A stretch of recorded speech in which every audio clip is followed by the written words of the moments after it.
kaunti yetu ya Baringo imeweza kutokana na swala zima la utovu wa usalama, swala ambalo limepelekea mauaji. Kuna watu ambao wameweza kupoteza maisha yao vile kutokana na swala hili. Mikakati mingi ambayo imeweza kuwekwa na serikali na washikadau wengine, lakini bado mikakati hiyo haijazaa matunda.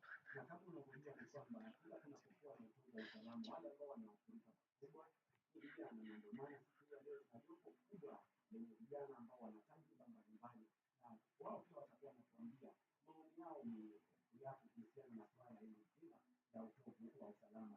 Wewe pia tunakualika kwa moyo mkunjufu kuweza kuandamana na sisi kupitia mtandao wetu wa YouTube, na vile vile tuko kwenye Facebook katika pale stream ya Avenue, na utaweza kutupata kwa namna njia ya kipekee. Na mimi naitwa MC Polo, ndio nitakuwa na kupeleka nikiwa naoda siku ya leo, na nilivyosema kuna jopo la watu ambao wanahitaji ya aina yake sana na umri na miaka yao. Niko na Masi na Koita ambaye yeye ni wakili, vile niko na bwana Dismas wote, yeye ni balozi wa amani kutoka kule Kiasi, niko na Ivan vile vile ni SC katika mkuu masuala ya muungano wa vijana kaunti ya Baringo. Niko na mtetezi wa vijana, jina lake linajulikana vizuri sana, mtetezi wa haki za binadamu, niko na James Nandwa, na vile vile niko na Victor Kalongo, jina lake linajulikana kama masuala ya usalama kimtandao na masuala mengineyo atakuwa anajitambulisha. Basi nataka kuwapa wanajopo waweze kujitambulisha rasmi. Atakuwa anaanza na upande wangu wa kulia, tunampatia nafasi hii Masi Mokoita aweze kujitambulisha rasmi. Karibu sana Masi. Naam.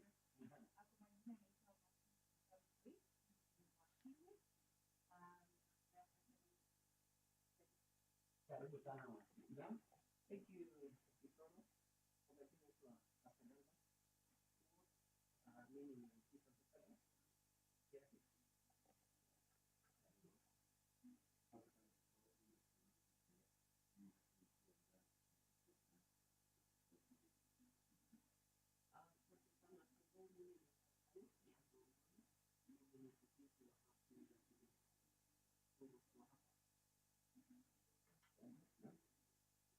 Good evening, guys. For the street, my name is good. Asante sana pale mwanzo kabisa masuala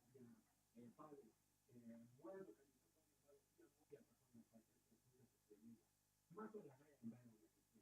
Kiangalia kama siku ya leo aliyekuwa mwalimu wa shule ya msingi ya Kadiri alikuwa anazikwa, na hata wakati ule ambapo anazikwa bado kwa nashuhudia kwamba kuna mashambulizi ambayo alikuwa anatekelezwa kilomita 5 kutoka kila mkoa. Sisi wewe ukiwa kijana unadhani kwamba tatizo liko wapi? Mbona ile tatizo inawekwa na serikali haifai matunda? Nataka unipatie nafasi ya kwanza kusema nasi ni Masi, sema nasi tatizo liko wapi? I think sometimes it becomes very difficult to pinpoint where the problem is, because the issue has been prevalent for a very, very long time, decades even. And to say the least, the people who have been maturing, or the people who are at the age where we call our fathers and our grandfathers, have been seeing these things happening since immemorial. So right now where we are at a point where we can say we are both civilized in a situation where we are right now. Kila mtu is in a point where you can say civilization has gotten everywhere.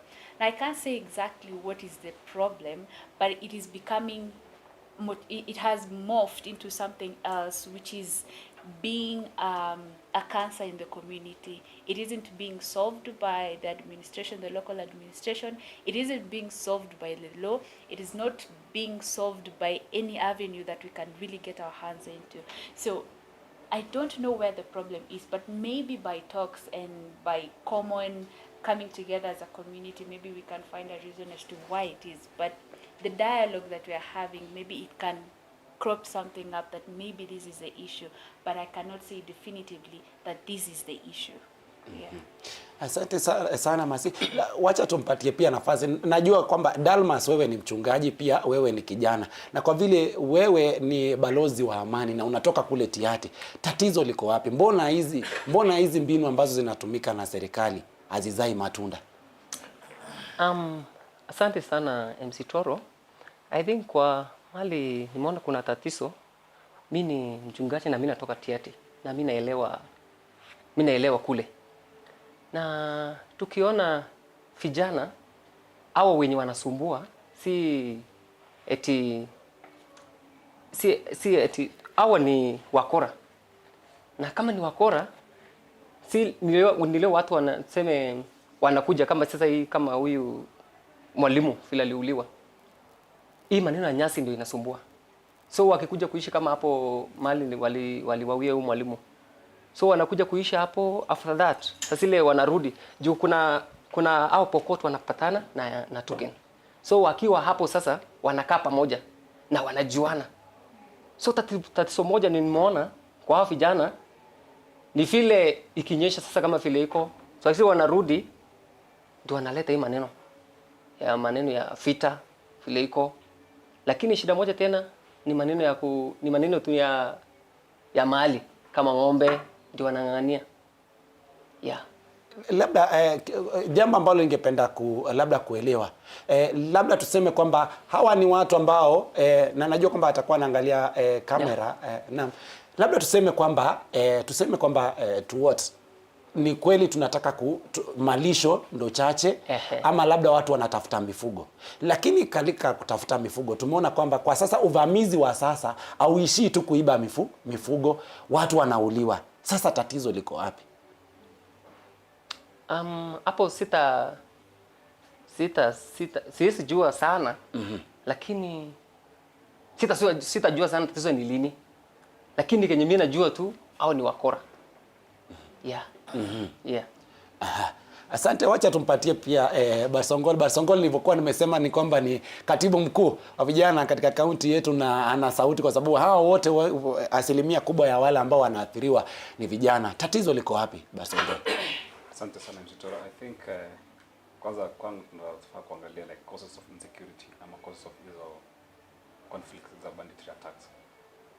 Nilikuwa nimesema kitambo since time immemorial the entire TIT imekuwa sidelined from the first government of Jomo Kenyatta, then it came to Moi's regime, Kibaki, Uhuru Kenyatta, and then currently Ruto. I think that place personally imekuwa sidelined, hawajakuwa na other sources of revenue ama livelihoods. But I'm not trying to justify kwamba banditry ni kitu wanafanya hivyo because of sources of livelihood. It's something yenye wanafaa at least kuwa na some at least different source of livelihood. Sasa tunategemea ng'ombe peke yake. Imagine the entire TIT kitu kama barabara ya lami ilifika juzi mara ya kwanza. Shule ni churches zina accountable. Churches in fact kuna some words haina hata kanisa hata moja. So kwa kiwango fulani unaweza fikiri unaona serikali pia imechangia pakubwa kwa mambo ya insecurity katika kaunti la Baringo. Pia viongozi wa TIT pia wale wa masomo elimika na professionals hawaja come strongly na wafunze watu wao like si lazima tuende tuibe ng'ombe. Na nataka kuambia kitu moja, these bandits ni watu wanajulikana na wale watu huko TIT because wezi niambia ng'ombe 500 zinaibiwa na hakuna mwenye anaona mazi zinapita na hakuna mwenye anaona nani anapeleka hizo ng'ombe. So I think pia this community wanafaa come out strongly or condemn na waseme wana point ni wewe fulani unafanya hivi na hivi na hivi because huwezi niambia like mtu anashutiwa na hakuna mtu ameona, hakuna mtu anajua ni nani. Unaona? It's very much coordinated. Kuna venye wana communicate, kuna venye wana track this other to gain because wanajua kitambo wenda uiba ng'ombe leo wanajua at least leo kuna mtu ameenda kulicha ng'ombe mahali fulani anaenda amesha track the movements za our wafugaji. So kwangu mimi nasema tu this issue of insecurity actually is a thorn in the flesh. Personally I come from Baringo North. See talking inside Simosoi, but I feel for those people. I have relatives, I have friends. In fact, kuna watu wanafanya kazi kule the border. Inaniuma sana nikisikia mtu ameuliwa because of imagine hata mtu anauliwa mtoto wa mwekambi 2 years old kid. Na ni msichana as in it's something yenye hata ni ngumu ku explain like mtu yao ni gani. Kama ni ng'ombe usichukue ng'ombe na uache mtu. Hakuna kitu valuable kama maisha ya mtu.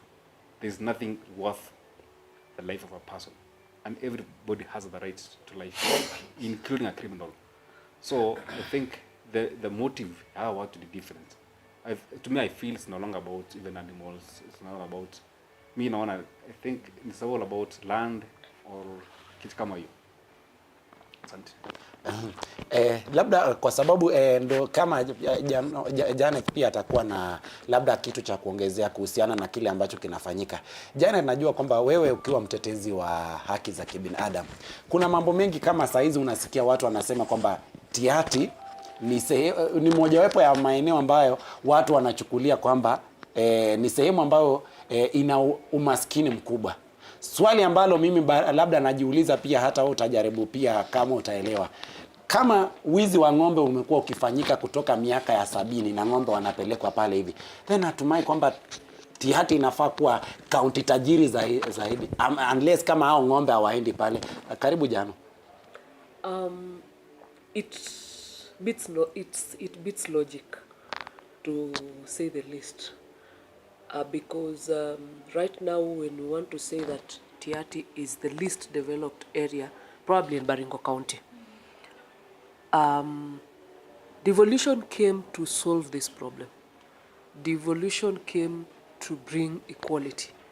Devolution came to, we can even say, to bring equity. Tiaty was supposed to be brought to the level of Marigat, for example. Kabarnet, for example. Money is disbursed and money is allocated to those areas of Tiaty. Now here comes the question. What does the money on development and such stuff do in Tiaty? Because if we say that there are no schools there, now what are we saying about CDF money? What are we saying about money that the county government disburses there for ECDs? What happens to projects on hospitals? What happens to roads and infrastructure? Yes, there are no roads there, but what does that tell us? Does it mean that the leaders that are elected there do not mean good for the people of Tiaty? How come Tiaty is not brought to the level of other places? We can go back to the budget documents that we have and see that money has been allocated time and time again to Tiaty.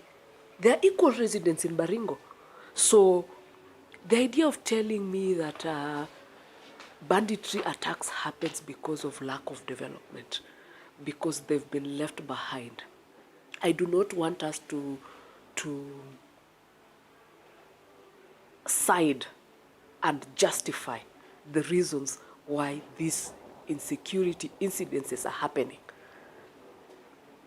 If mwananchi prioritizes a project, and this project is well funded, and this project is implemented, why would that be an excuse for insecurity? So this means, one, we need to put the leaders to account and tell us exactly why is the place left behind. Right now, there is a tarmac road headed there, and it doesn't take as much as it used to take to go there. There are places that there are no tarmac roads, but it does not mean the roads are inaccessible. The county government is actually doing a lot. The national government is trying to bring them to par. The question we've always been asking ourselves too, as human rights defenders and people from the civil society, is if we allocate 30,000 shillings per ward in Baringo County, let's say you allocate 30 million shillings to Kabarnet Ward, you allocate 30 million shillings to Kipsaraman Ward, and then you allocate the same in Tangul Bay and those wards in Chemolingot moving forward. Bringing those people to be at par with us would not be easy, but still, I do not want us to have development as a justification why insecurity incidences are happening in Baringo County. Thanks a lot, Jano. Now, Victor Kangogo, what is the problem? I don't know so much but permit me also to say something that it used to be issues to do with livestock. How are we someone could maybe we need some serious civic education, maybe inform also our people on issues to do with climate change. We know the sources of the causes of climate change at some point is also having too many livestock. It causes climate change. However, probably maybe could this be in relation to a religion? Because now it is no longer about cattle rustling. For me, it's no longer about cattle rustling, because if it has gone to a point that we are killing young children and mothers in war, the policy was you don't kill women and children. But this one is becoming something else. So if it is about land, I might not talk so much about that because I don't come from the other side. Maybe the person who was supposed to elaborate more is Mchungaji. he needs to tell us if it is calling for spiritual interventions, then maybe these guys need to sit down and maybe call on God, maybe to intervene. Yeah. Well, that is Victor's take. Now, I want to go back again to Mercy. Mercy, you are a lawyer, and you are going to help us in this. Number one, we know that education is a right to every Kenyan child. As we are talking right now, we have more than 5 schools that have been closed. Now, when these incidents happen, we've reached a point where we are killing a coming generation by depriving them the right. What will level them with other places? Because we know it's only through education. Education can be another factor that will make these places equal. Do you think that we should have a different approach when it gets to that level in terms of tackling the issues of insecurity? I think it's an issue that has to be intertwined together. You can't say education alone, and you can't say maybe economic alone, or the growth, or a tarmac road passing through, that's the only reason, or maybe that is the situation where you can bring out this community to be at par with the rest of the county. But in the respect of education, it's very unfortunate that actually kids are being killed, and it has to bring out the question: what is the government or what is the community doing about this? We have tried dialoguing with them. The security personnel have tried going down, even protecting kids in school. Right now there are, I think, 237 or 300 maybe, or 500 maybe students who are supposed to sit for their exams. The police, the personnel, or the local administrations have been deployed to the region so many times, and to their attestation, they have been there protecting the kids who are sleeping in the schools, who maybe when they're coming from their homes, they're being escorted to the school. And because of the incidents that it keeps on happening every single time, like it's a target, they're becoming targets. Now they have to relocate or leave school or relocate to other places. Now, when that happens, it generally kills the progress of education. It kills the progress of the nation. It literally kills the dreams and everything that we stand for as a constitution or as a nation. So maybe there needs to be a firm grip on the law. A really firm grip, that the guardians of the law, which are the courts and the judiciary, and also the stakeholders of the government, the policies, the police officers, the local administrators, the our leaders, they need to have a really, really, really firm grip, because when that is let loose and that slips, we've lost a generation, we have lost a whole nation entirely. So maybe there needs to be a really, really good policy that has to be set. Maybe in Baringo itself, it doesn't even have to come from very, very far. Maybe the leaders of Baringo need to just sit down and put up a policy. Do we need to take these kids out so that we can place them somewhere else? Let the local administrators deal with this issue with the people who want to be dealt with.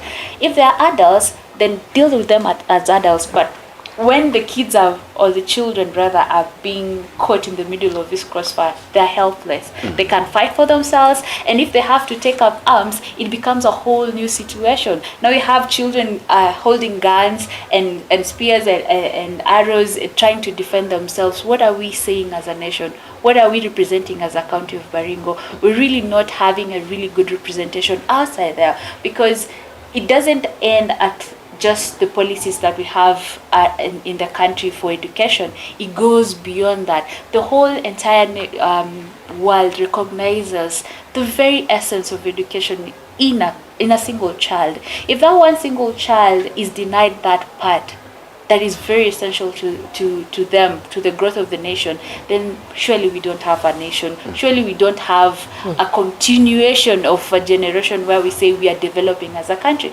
Because what we usually say, toto ni wa jamii.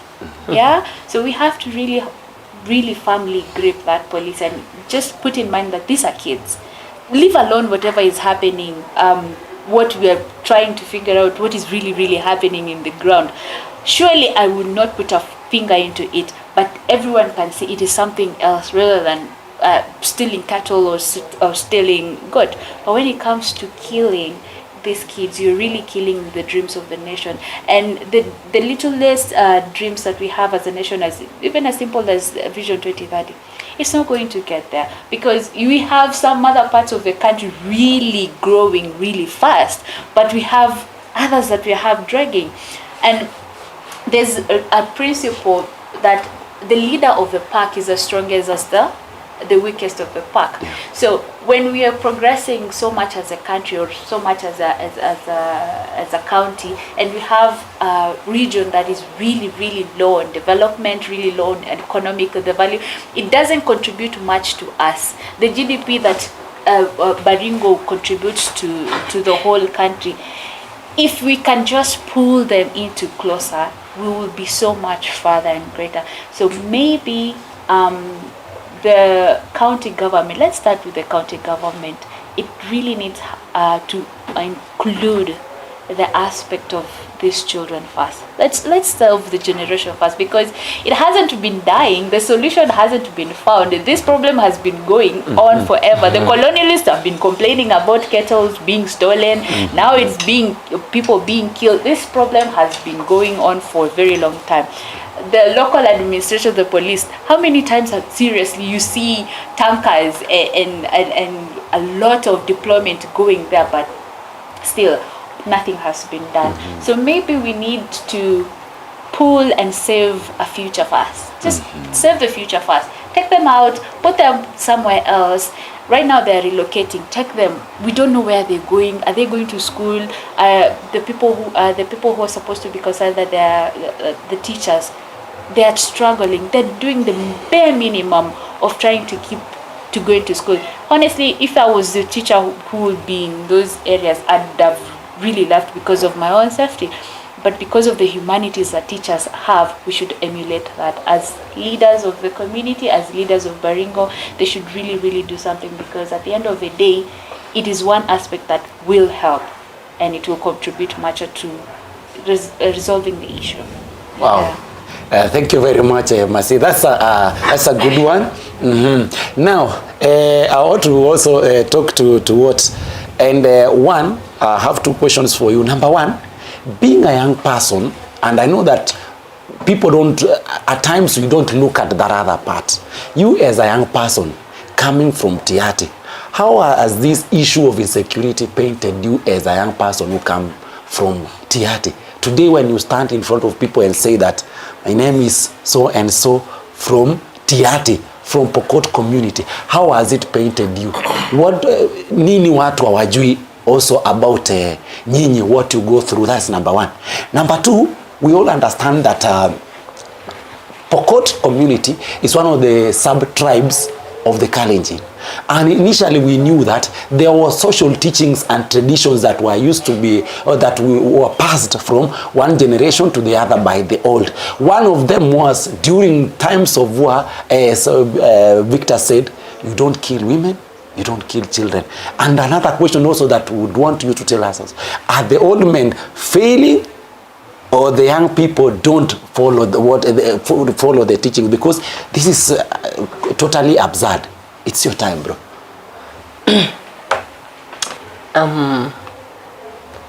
I think kwa hiyo mimi kama Mpokot na hii maneno insecurity iko, hata sisi tuna feel vibaya kwa sababu atufeel tukisikia watu wameuliwa tunasikianga. Mimi kama sasa ama youth nasikia vibaya sana. Watoto wameuliwa, nini wameuliwa, tuna feel vibaya sana na sio mzuri. Na tukisikianga saa zingine, unajua sasa kenye imekuwa very imekuwa ngumu sana kwa sisi kama wasomi sasa.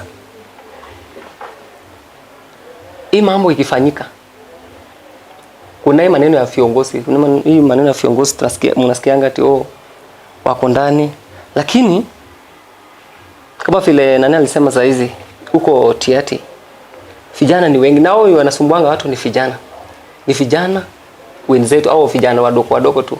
Na kwa hiyo sasa kuna hii maneno ya shule, kuna shule kama wakeje, hakuna mashule by the, kuna shule lakini kuna mali tena, kama hii maneno mali inaleta hii maneno, kama kuna hao bandits by the, kuna banditry, kuna hao wenye wanasumbua, lakini ni wale wako ndani huko. Sasa si ati ni wenye wako karibu. Mimi natoka wa town kama Chimalingot ama Tangul Bay, na tunasikia hii maneno, kuna watu wameuliwa kama Arapal kule ama huko upande wa nini, na tukijaribu kufuatilia hakuna, yani atupati, au watu wameenda huko Silale huko ndani huko Pokot ndani, na tufiki huko. So inakuanga very, yani kwa sisi atufeel vizuri ya wasomi. So like leo hii I think nilikuwa naongea na mmoja jana, leo hii a young man from Tiati, leo unatoka pale hivi, leo umepatana na mrembo from Kisii or from Nyeri, unamwambia bas tunaenda kwetu ni kutambulisha nyumbani, leo tunaenda Silala. I want you to give us that scenario, okay. Kila mtu aelewe what you guys are going through. Kama unaambiwa good, ama utakwambia let's just be friends.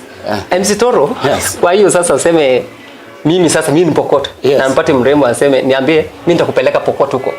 Yani imekuwa mtu anaogopa sana. Sema Pokot. Siendi Pokot. Just imagine tulienda mkutano Nairobi.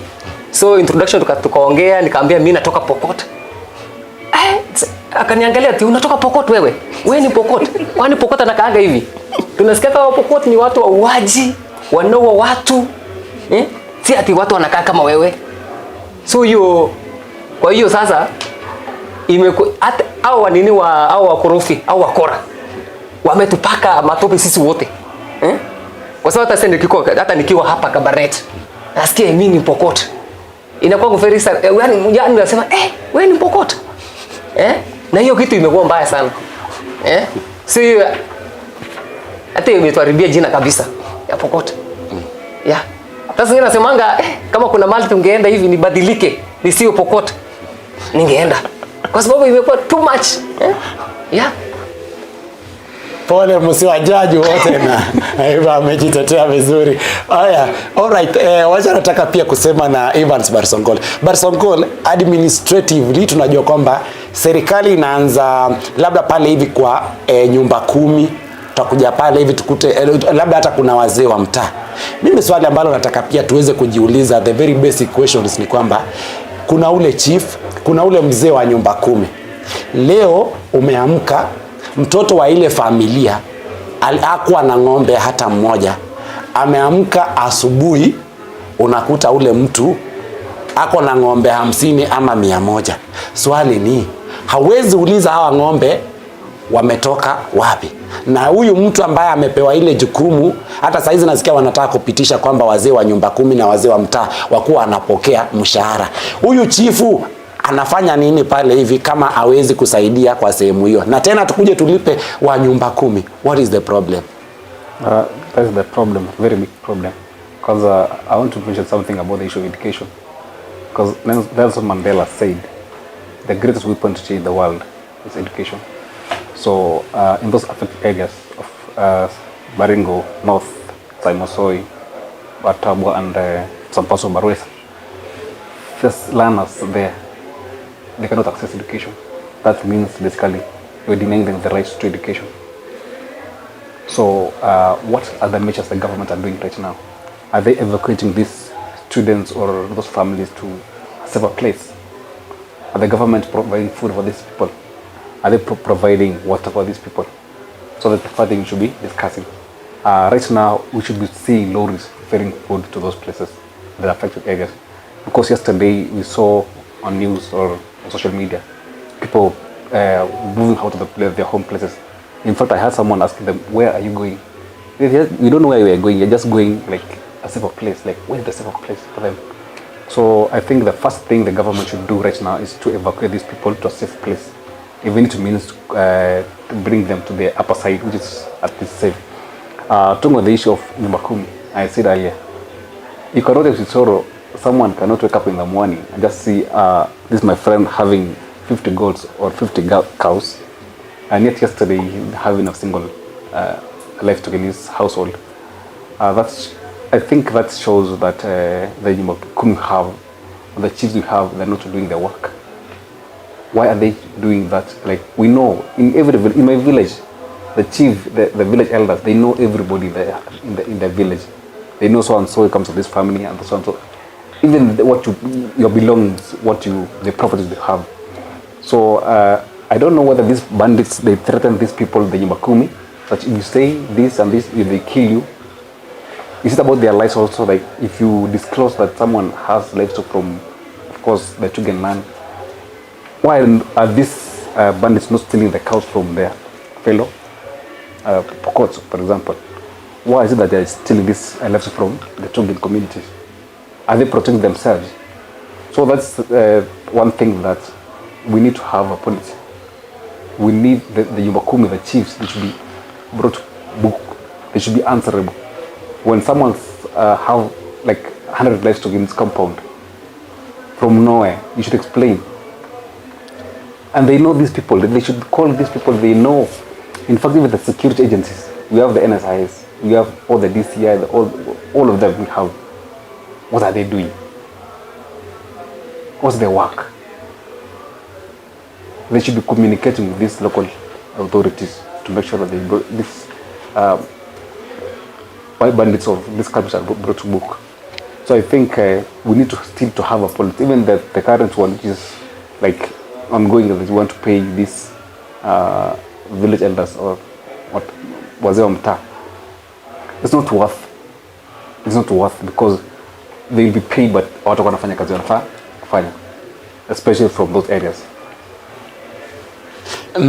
Najua bado nitakupatia tu wote, lakini kuna swali pia ambalo nataka pia tujibu, kwa sababu muhimu ni kuweza kuuliza maswali ambayo najua pale nje watu hawaulize. Na nikimpatia Janet pia, nataka Janet atusaidie. Bado tunasema kwamba uko umaskini ni wa hali ya juu, ufukara ni wa hali ya juu.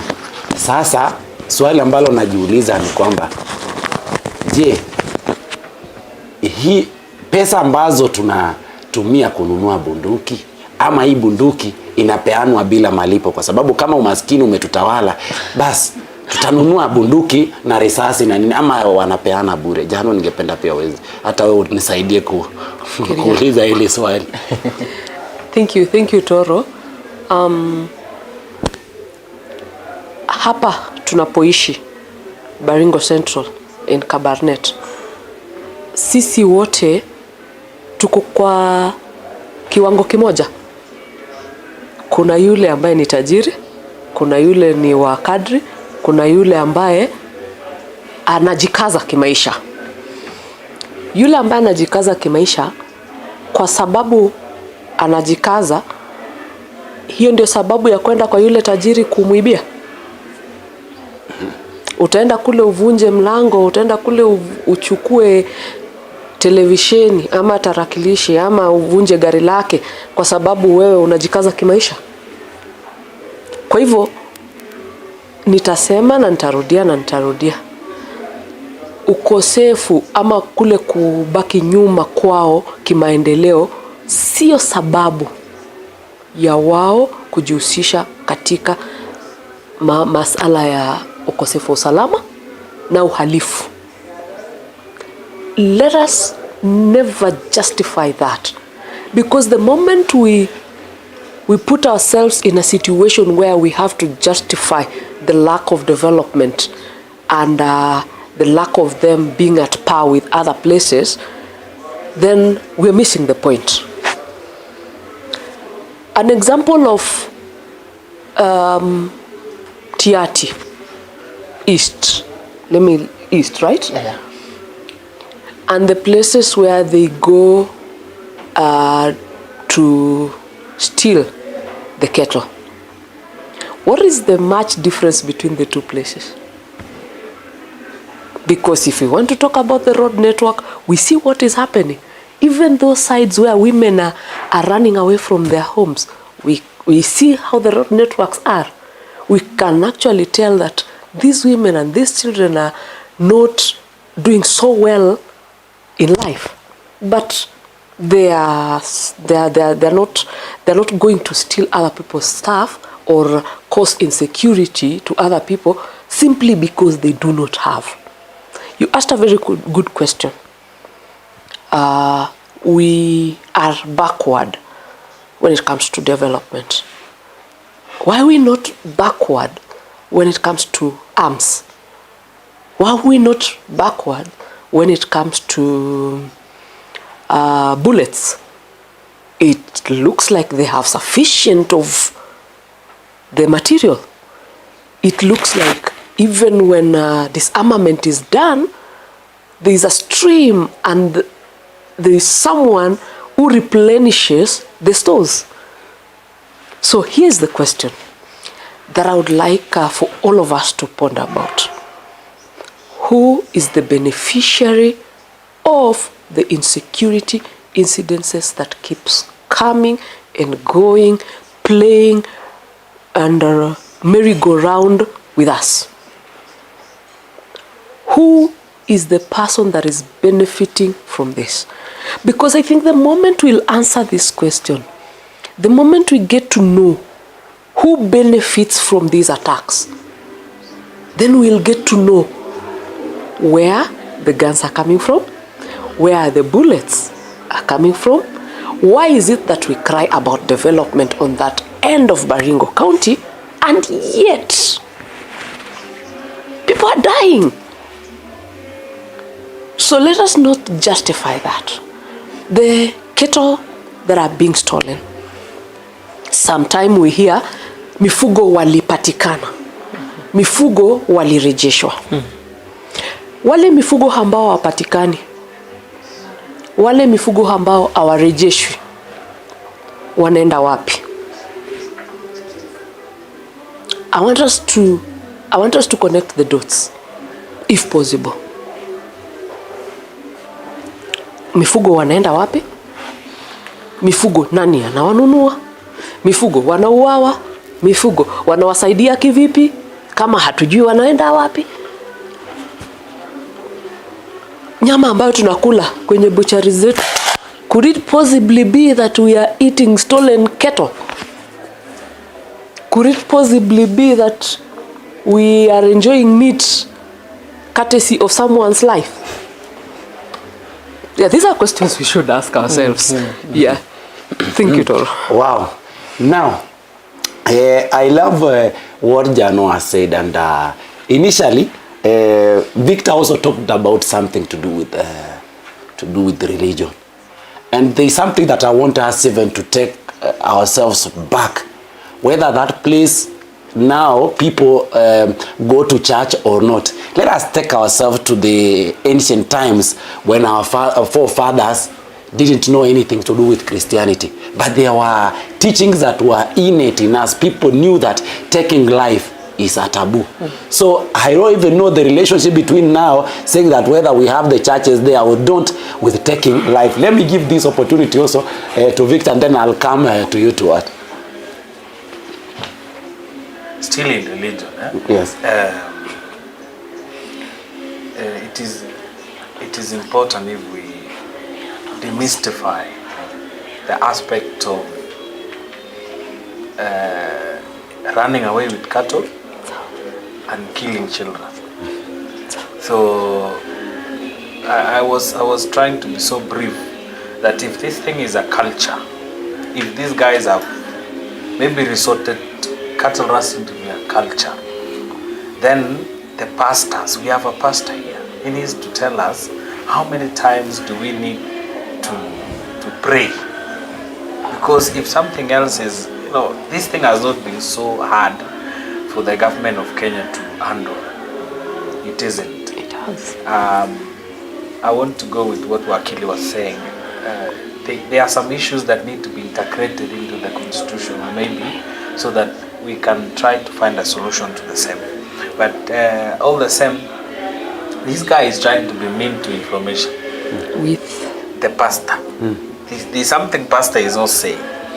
He's saying, one, we've been sidelined and we've been maligned by friends and maybe the community. Like, if the perception comes like this guy comes from the volatile area, almost all of us nowadays are afraid to say this guy is a Pokot, because even in town we are running away from these guys. That is the truth. If you want someone to tell you the truth, get it from me. Even me personally, if I'm told this is a Pokot, I will not associate myself with you. It is not by choice. It is the fear that it has been instilled, not by you, but by them. Secondly, how possible is it that you go as the young generation? Because one, you've got a lot of issues that is going to kill you. One, climate change is not going to spare you down there. You are the generation that is going to be seriously affected by climate change. And part of the things that causes climate change is having a lot of cattle, having a lot of cows. It is a problem. So it is either you go there and preach the gospel about the climate change, that is the first thing. Secondly, also preach the gospel about your whole generation being narrowed down. You are becoming poor every day. Even if you educate a lot of youth to go to school in the area, they say this thing is not going to run away from you because it is going to be there. It is going to be practiced forever. Trust me, my friend, you will not even go there. Personally, I've gone to Pokot. I've walked in Koloa down to this other place called Moron. I've gone to Kongor. I've stayed there for some time. And Pokot, to me, they are good people. I don't know. Permit me. This is my own. Saying. Pokot are good, and I want to agree with you. And no, not all of them. Pokot are good. But now, tell me, if it is religion, do we need to go back to the mountain? Do we need to pray before Easter? So that maybe as you go back home, there is a spirit that comes from heaven that will actually warm your blood to realize salvation is evident. Anyway, to that extent, maybe there's something that you need to tell us, my friend. Yeah. Thank you very much. Now I want to come back to what? Kuna mystery hapa nataka pia tuweze kusaidiana juu nimependa Victor anasema vile anaogopa ku associate na tufungueni tu roho haina. Now mimi nataka unisaidie. Hapa there are a lot of mysteries that ni ngumu sana kuizungumzia about what is happening there. One, tunasema kwamba umaskini ni mkubwa sana pale. At the same time kwa hii nchi wanasema the most expensive ladies kuoa ni Pokot. Sasa bro, mimi sielewi, nataka utusaidie huko kwa hawa vijana, ndio iziti ndio inaweza kuwa inasukuma hawa vijana, na utuambie pia at least ndio kama kuna mwenye anatusikia na anataka kujipanga pale hivi ajue kama young person unaweza taka ng'ombe kama wangapi hivi ndio uweze kuoa. Na pia utusaidie swali ambalo pia Janet alikuwa amesema, hawa ng'ombe ambao unasikia wameibwa pale, we know pale hivi geographically mtu amesoma pale hivi hatuna misitu ati kubwa pale hivi. If you want even to survey na helicopter utaona ndio wale ng'ombe kama 1000 wanaenda au wanaendaga iziti, hata mimi sielewi. Tusaidie bro. Asante sana Mzitoro. Nataka kuna vitu mbili ndani niongelee. Kuna hii mambo ya kuna hawa chiefs. Alafu kuna hawa watu wa nyumba 10. Na ukiona saa hizi wakili amesema kitu moja ambaye nimeishika. Alisema hawa nyumba 10 wanafanya nini? Na kwa kweli wenye wanajua hii mambo. Wenye wanajua mambo ni chiefs. Kwa sababu wewe ni chief na unajua village yako. Ya? So unajua village yako sasa ni mahali fulani. Na unajua sasa kama mimi Dalmas, village yangu ni Komolion. Ya? Na anajua mimi Dalmas niko na ng'ombe fulani. Tuseme kama niko na ng'ombe 5, anajua niko na ng'ombe 5. Au kama sio unaona mtu unakaa kidogo unaona mtu akona ng'ombe wengi na wewe uliza hii ng'ombe ilitoka wapi? Na ulisikia hiyo ng'ombe iliibiwa mahali fulani. Na unanyamazia. Na nimeona au chiefs kwanza nataka wafanyiwe watu wa DCI waende wachunguze chiefs au chiefs. Hao ndio wanaleta maneno. Kwa sababu ng'ombe inasaibiwa kama luru. Na mimi najua mimi ni kijana, najua baba yangu. Na najua kijana hakuwa nyumbani jana na alisikia ng'ombe iliibwa mahali fulani. Na anaona ndio hao ng'ombe imeletwa mpaka nyumbani na ananyamazia. Anajua tu ng'ombe iliibwa mahali fulani na yeye ananyamazia. Sasa hawa chiefs ndio wako na maneno. Alafu hii mambo ya nyumba 10. Actually kwa area yangu sasa hatuna nyumba 10, hatuna watu wa nyumba 10. Na ningeomba serikali sana kama wangetusaidia. Nimeenda places kama West Pokot. Watu wa West Pokot wako na nyumba 10 wazee ambaye wanaona huyu ni nani amekuja nyumba nani ako hii area kuna mgeni lakini huko Tiati hawananga hiyo maneno ya nyumba 10. Hawana wasio nyumba 10. Sasa ni chiefs peke yao ndio anadeal na hiyo maneno. Maybe niliona mtu akona ng'ombe, anajua sema ulipata hii ng'ombe. Akiona huyu mtu aliiba, anasema rudisha hiyo ng'ombe, alafu ufanye miguu. Rudisha kama 3 na yeye anachukua moja. Wale wase wenye alifuata, aliambia rudisha hiyo ng'ombe kwa sababu umepatikana. Hii ng'ombe yenye tuseme kama alikuwa ameiba ng'ombe 20. Anasema rudisha ng'ombe 20, alafu toa ng'ombe ngapi? 4. Alafu hii ng'ombe moja ni ya chiefs, ni ya chief. Alafu hizi zingine wanapatia wazee. Na hiyo ndio inaua watu kule. Kama watarekebisha au chief watarekebisha, hii mambo itaisha. Kwa sababu hao ndio wanajua hii maneno. Mimi kama peace ambassador, mimi sema sitalalia hiyo. That's why tulikuwa na vijana tukasema wacha tuende mobilize tuambiane maneno ya amani. Na tutasema uongo, lazima tuseme ukweli. Yeah. Yeah. Wow. Asante. Hujanijibu hapo kwa kama kuna kijana anataka kuoa. Mrembo kutoka pale hivi. Ng'ombe ni wangapi mimi? Yeah. Alafu the problem sasa mimi ni kijana. Nimemaliza shule. Nimemaliza form 4. Na mimi nimetosha kuoa. Kwa Pokot kule sasa lazima uweze enda kwa mtu kama una ng'ombe, kama una mbuzi. Lazima uende na nini? Uwe na ng'ombe. Sema zile nataka bibi umetosha kuoa sasa. Lazima utafute ng'ombe kama 30. Unapeleka kwa hiyo boma. Hiyo ndio kitu unaongelea kwanza. Niko na ng'ombe 30, lamu na nikoshia sasa kuanzia hapo. Na mbuzi, niko na mbuzi 40. Sio mbuzi sasa mnanikoshia mpaka wanafungia mbuzi, sema mbuzi 30. Ng'ombe sasa wanatuambia ng'ombe sasa tumesema 40. Alafu 20 inakuja kwanza. Sasa najua wewe ndio umemaliza shule, najua una. So hiyo ndio sasa. So akienda ndio that's why unaona vijana wanaenda kufanya nini? Kutafuta. Ndio wapate wafanye nini? Ya kuoa. Ya kupeana mali. So kijana ajipange na ng'ombe kama 40. Yeah. Let me tell you, those people are rich. I'm very sure ni vijana, very few, only very few young people kama tungeweka square within Kabaret wanaweza hawa msichana wa Pokot. Hiyo na ndio kweli. Now, I want to go back to Masi. Masi, also I want tujaribu kuangalia pia the process ya litigation kwa wale watu ambao wanapatikana pale hivi. Aidha mtu amepatikana kama ameiba ng'ombe ama mtu amepatikana na bunduki. Na najua utatusaidia pia wewe kama mtaalamu wa masuala ya mambo ya sheria. Juzi tu tumegundua kuna watu vijana walipatikana, it was all over, walipatikana na bunduki and they admitted. Swali mpaka saizi, I know it's some months baada ya hapo. If you ask kila mmoja mwenye ako hapa hivi, hiyo kesi imeendelea aje, wako wapi, what is, no one knows. Labda pia uweze kutusaidia. Kuna weakness ama kuna nini pia katika kuweza kudeal na wale watu ambao wanapatikana, ndio maana bado watu wanaendelea hivyo. Hatujawahi kuwa na ule mtu mwenye amenini kabisa na akafungwa ile kila mtu amejua amefungwa, ndo watu wakome kufanya hivyo. Tusaidie. Now, I think I'll start from the issue the process of litigation, or rather the process of trial, rather the process of the law when it comes to the judiciary. Most people do not understand this, and I'd like maybe to just make it very clear.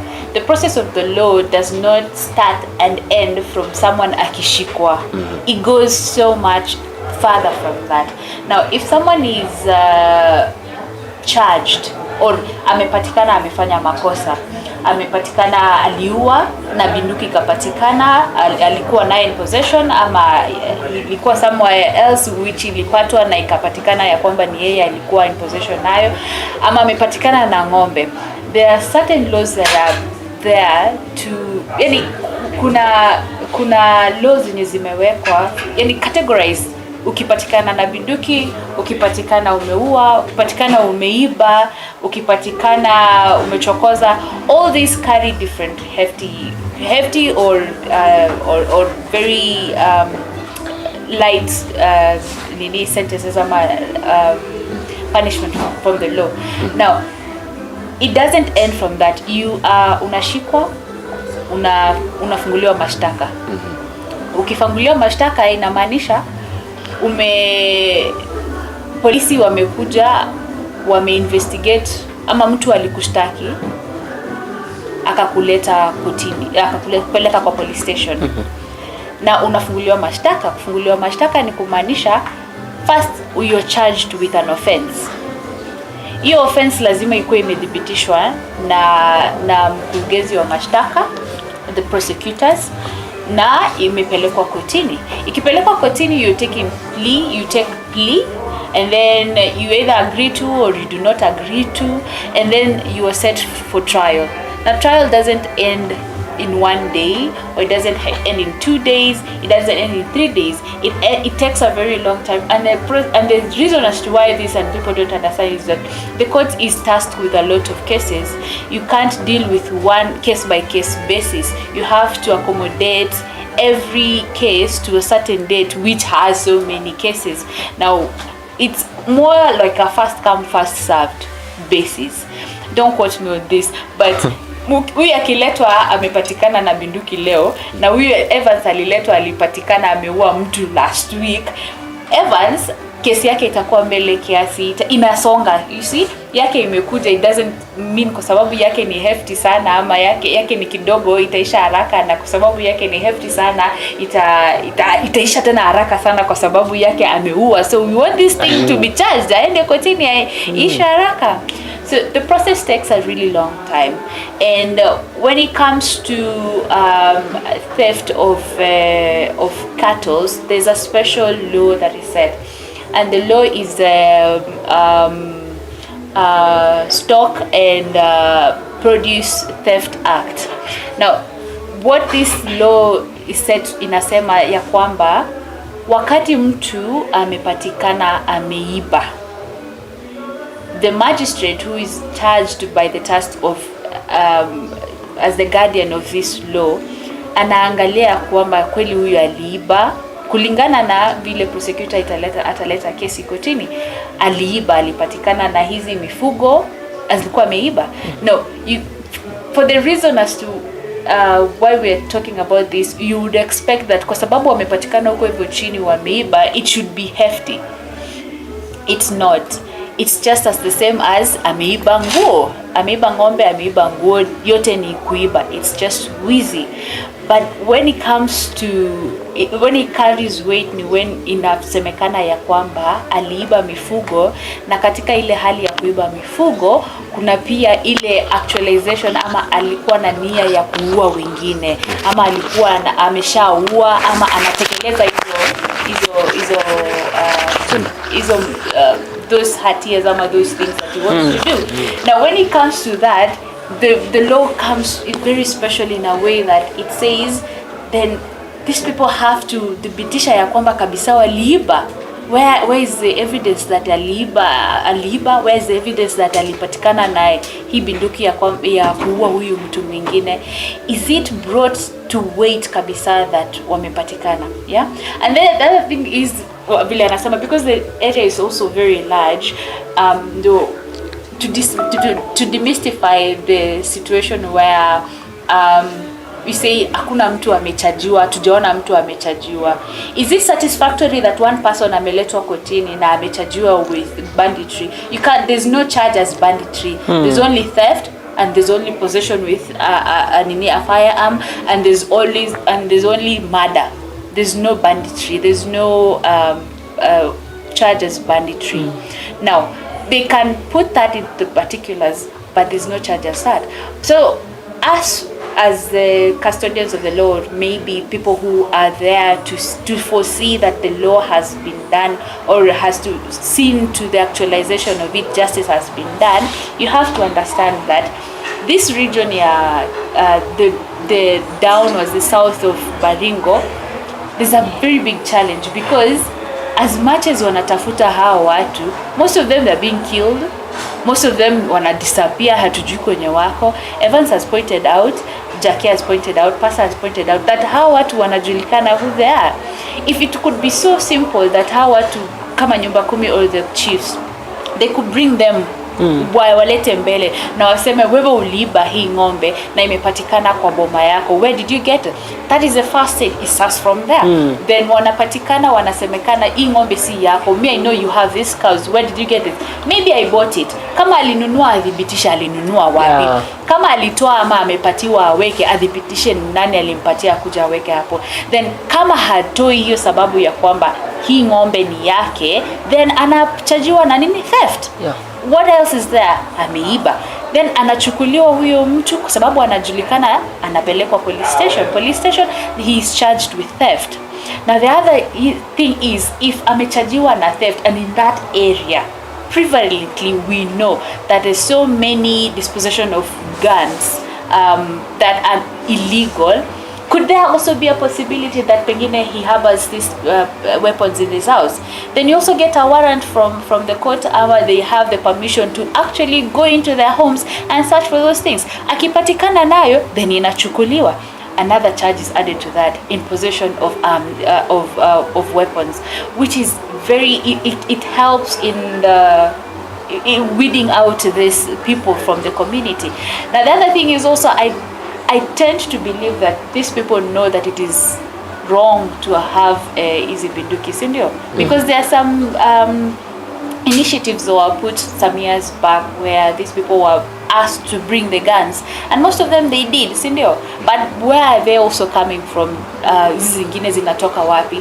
That's where Pastor anasema it's just a certain individual of people. It's not the whole West Pokot. We can't demystify the whole of South Baringo just because of a handful people who are trying to do this thing. And also, as Janet said, who is the beneficiary of these things? There's a lot of wealth that is coming from there. So as Janet has said, I can support that. You can't say that there's too little to justify the things that are happening there. There's a lot of wealth in Baringo. So when these things come to court, they have to be looked into as steps and by what they are brought in with, and then wanachajiwa kulingana na ile evidence yenye prosecution yuko nayo, na prosecution nayo pia ana depend kwa wale polisi wenye wako kwa ground, also wana depend kwa wale chiefs wenye wako kwa ground. Na watu kama hao wanasema, majirani pia wanasema, mimi ninajua MC Toro hana ng'ombe, MC Toro anakuanga na binduki. Have I ever actually seen him na binduki?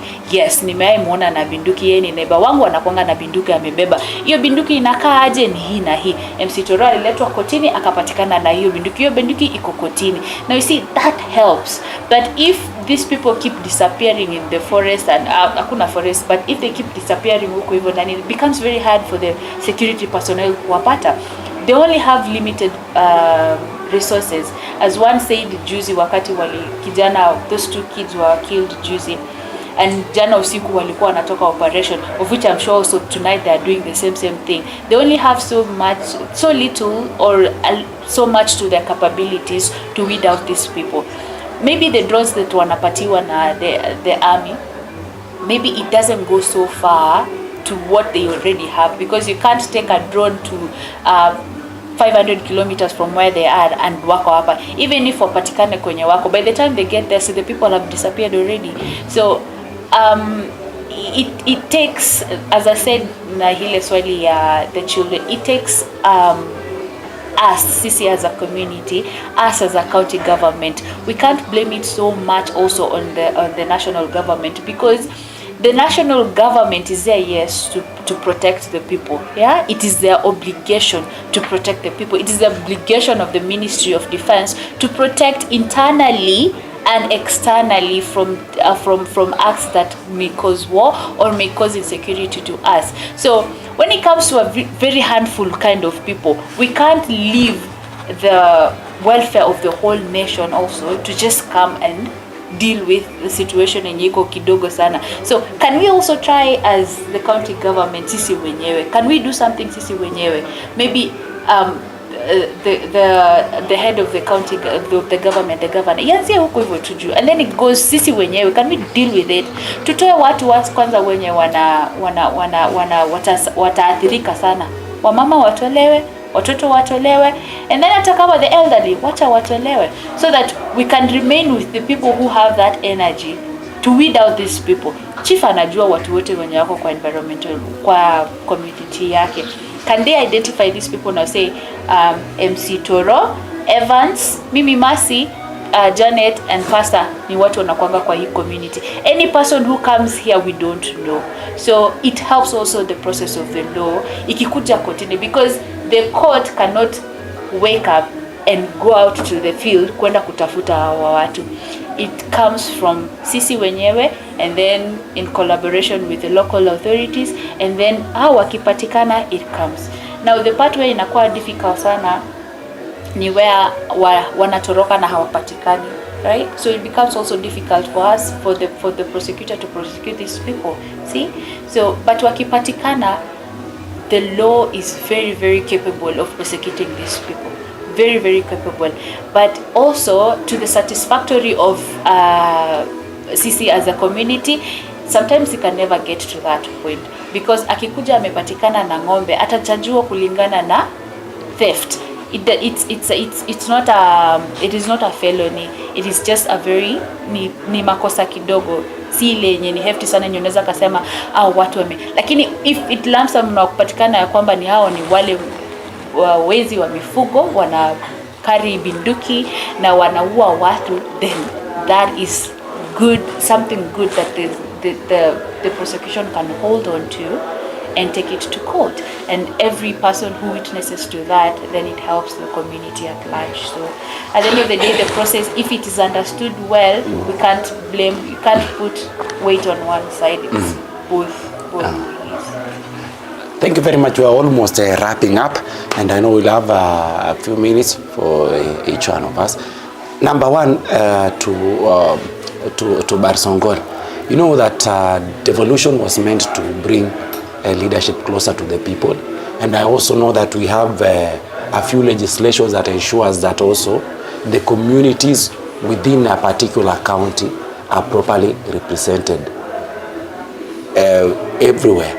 Now, let me ask you, in the county of Baringo, do you feel that also this community is properly represented in terms of leadership and everything in our county? Sure, thank you. To me, I think the county of Baringo was fully represented, because if it was not fully represented, someone would have gone to court and maybe. But I wanted to ask something before I go to that, deep into that. Yes. You asked Pastor that where do these people get the life to maybe to go and give for dowry? Yeah. So I saw he has a ring in his hand, and probably he's married. So maybe you could. I was expecting you to ask him whether he has married and paid dowry, and if he has paid dowry, where did he get the life to give the dowry from? Coming back to your question, Yes. I think to me the county government of Baringo is well represented. In fact, even the Pokot community, the Chamus community, even the minority are well represented. The only challenge is maybe the policies we have. Like, I'm a budget champion, and I know what the county government that's doing in terms of budgets, the budgeting process. The only problem is the issue of equity. So Janice mentioned something about the county government allocating 30 million per ward in other than 30 wards. So the issues of equity now comes in.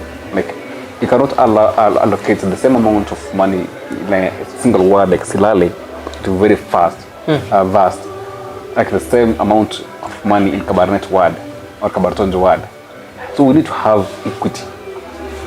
If Kabartonjo ward is the size and population, can allocate 20 million, and then it's like a word like Silale, which is very vast.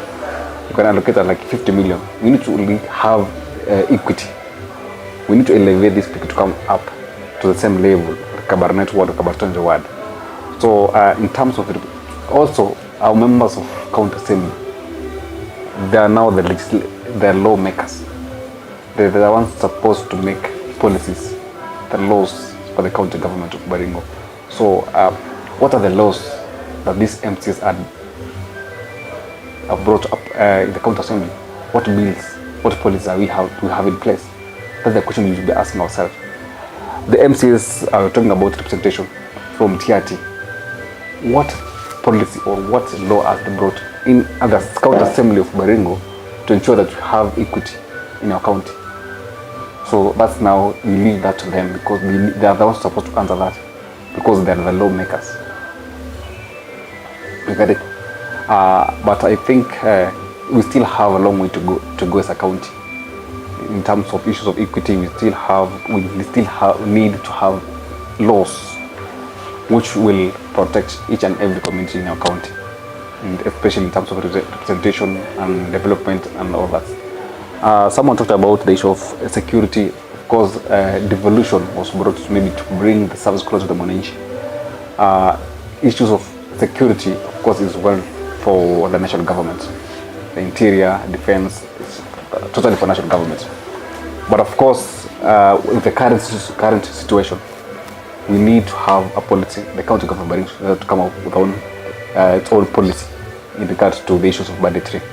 I think I love the bill that has been brought to Senate by our Senator, Honorable Cheptumo, which states that when someone's livestock are stolen, now the national government should fully compensate that person. But we don't want to, that's really like an enabler. We'll be promoting these people to steal, because if they steal, they will be compensated. What about life? When someone lost his life, like, you cannot bring that life back. Currently, as we speak, we have so many orphans right down there. We have so many widows. We have so many widowers. So if you can bring a policy in Parliament or Senate for these people to be able to be compensated, what about their life? What are you going to do with someone's life which has been lost?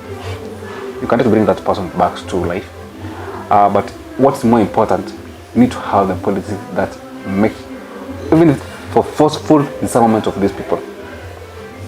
Even if it means now the police and all the security authorities to go to that place and maintain law and order.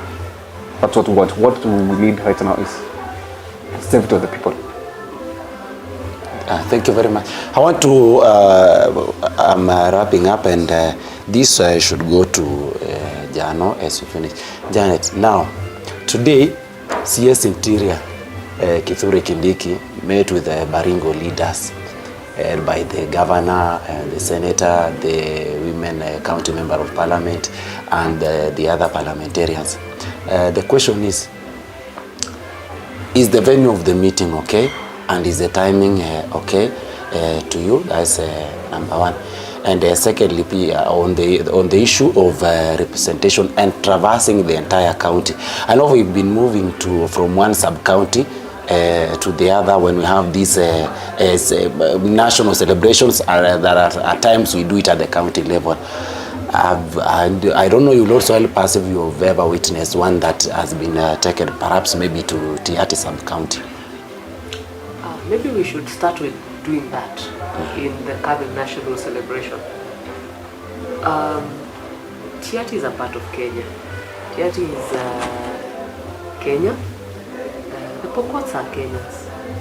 And by all means, human beings that have all the rights to belong to Baringo County and to any part of the country, to live and to own property. So I love the angle that you've come with. Maybe next national celebration should be taken to Chemolikot, or should be taken to Tangul Bay. The question here would be, when elections come, ballot papers would get there. Sure. Yeah, even if it rains, even if the roads are impassable, even if we see those, you see now then they receive rain from the higher sides, and then you are traveling this side in the morning and it was not raining, but when you come back you cannot pass because now the water has blocked the roads. But if it is election time, ballot papers will get there. What makes a national celebration not to go there? Now Baringo County is becoming one of those hotspot areas that investors would not want to come to. Unlike counties like Homa Bay, that is attracting investors from all over the world, Baringo County is chasing away the few investors that had hope, that had seen potential in the county. The meeting that Honorable CS had with our honorable members of parliament and the Senate and our honorable governor, I am not happy about the timing, because we are now becoming a reactive society. We are now becoming a society that just waits for these things to happen, and not just happen, but to really push us to where we do not have an option but to go back to the drawing board and see where we went wrong. Now, when the CES is having a meeting with our leaders, and I mean no disrespect, who is really failing us? Is it our leaders? Is it the security apparatus? Is it the executive arm of the government? Is it the community itself? Something is amiss. The security, the national security, is allocated so much money in our budget every single financial year. Now, the question we need to ask ourselves, the money allocated in the national security docket that keeps bulging every financial year, There's no year that you'll come and analyze the budget and the budget to the national security has reviewed. Does it mean that the national security means security in Nairobi? Does it mean that national security means security in Diani? Now what happens to us, the residents of Baringo? You see, it might seem like it doesn't matter to us that live in central Baringo, but it's just a matter of time before this thing gets to us. It's just a matter of time. So, I really applaud that the CS took time out of his very busy schedule with our leaders to sit down and strategize on ways of having a secure and safe and one that will assure confidence to the resident of Baringo. But here's the question that we need to ask ourselves, and it goes to the leaders. Who is this failing us? Thank you. Thank you very much. I asked Jano that question because also this is the question that I'm also going to ask. I don't know how much the time they took to discuss on the issues to do with insecurity in Baringo, because the same leaders who went there today also came back with helicopters to attend the burial of Mzee Thomas. So I don't know how long they took to discuss this issue. That is also a question that you are also going to ask yourself. And also, as I give my colleagues, you have 30 seconds each to tell me that, and tell the people here, if you had an opportunity, what would you do differently that you feel right now that the government or any other stakeholder is not doing? I think we can start with Mercy. I think what maybe thank you for that opportunity, but I think what I would do or what I would suggest to be done is devolve more the regions so that we can penetrate more to the regions there. So maybe that can help, because at the end of the day, this issue has been tried so many times and it's not coming to any conclusion or any solution being found. So maybe more devolution, more things needs to go to, more resources needs to go to flow in that direction. Maybe it will open up the place, maybe it will not, but it's worth a try to meet the end of trying to weed out this the issue. Yeah. Thank you very much. Yes, to what? Okay, to me, I think what I would have done right now, it's this constant persistent killing of people in the volatile parts of Baringo. So to me, the thing that I will do right now is to forcefully disarm these people. And number two, we need to find out the source of the firearms. Where do these people get the firearms? Where do they get the ammunition? That's the first thing we should ask ourselves. Where do they get the firearms? We need to find out the sources of these firearms, and we need to disarm these people forcefully. That's the first thing that should be done right now. Because we cannot continue seeing people being killed each and every day. Right now as you speak, someone called me from the Rook that they stolen close to 600 goats and livestock. So what are we saying? What are we doing? Forceful disarmament of these bandits. Thank you very much. Yes. Yes.